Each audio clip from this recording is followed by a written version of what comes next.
Hey there, Latin 3. So I have kind of a mini lesson that doesn't even warrant using a whiteboard because this is something you already know, but you just don't know that you know it.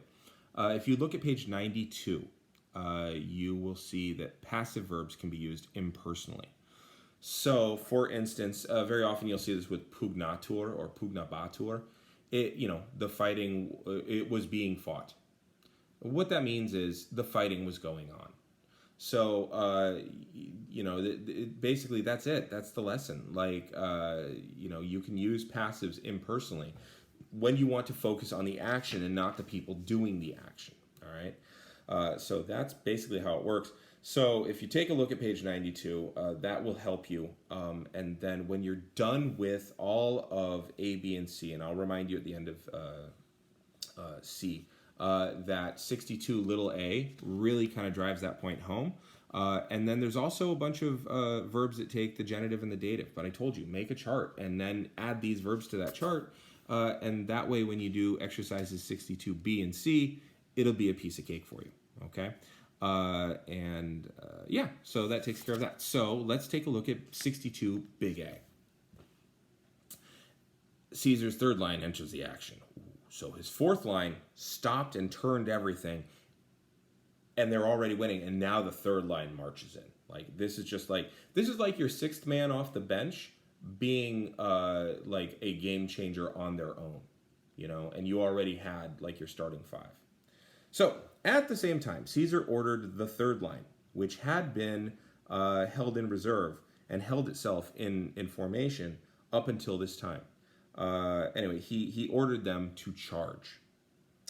And so when fresh and, I'm going to say intact, I don't know the right word here, energized troops had aided the weary troops, and the others were moreover attacking from the rear. So you've got your main line. These guys have been fighting for a while. They're getting tired. Then you've got that fourth battle line made up of the six cohorts, and they've wheeled around. So now they're really crushing these guys, right? Then you've got a whole new fresh group coming in. Okay, the Pompeians could not hold out, and they all together turned tail. I love that he's having them turn tail again.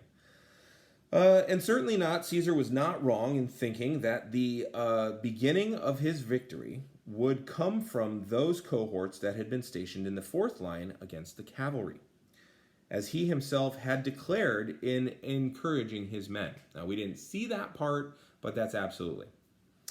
For the cavalry was driven away by these, first of all. And by these same men, the massacre of the archers and the slingers was done. And it was by these same men that the Pompeian line was surrounded on the left side and beginning of their rout was started. So these guys did everything, okay? But Pompey, when he saw that his cavalry had been driven away, and he noticed that part of his army, that the part of his army on which he had placed the most reliance was in a state of panic, he had no confidence in the others. So he's like, oh, my cavalry, they were supposed to win this, and those guys are losing? Those are the ones that I knew would win this. He left the battle and rode straight into the camp. And he said loudly, so that soldiers could hear him, to those centurions whom he had placed on guard duty at the Praetorian Gate. There's several gates, and this is the Praetorian Gate. He says this to them: watch over the camp and guard it carefully, in case anything worse happens. I'm going around to the remaining gates, and I will encourage the guards of the camp. When he had said this, he went to the general's tent, having no confidence in the outcome. Nevertheless, he awaited it.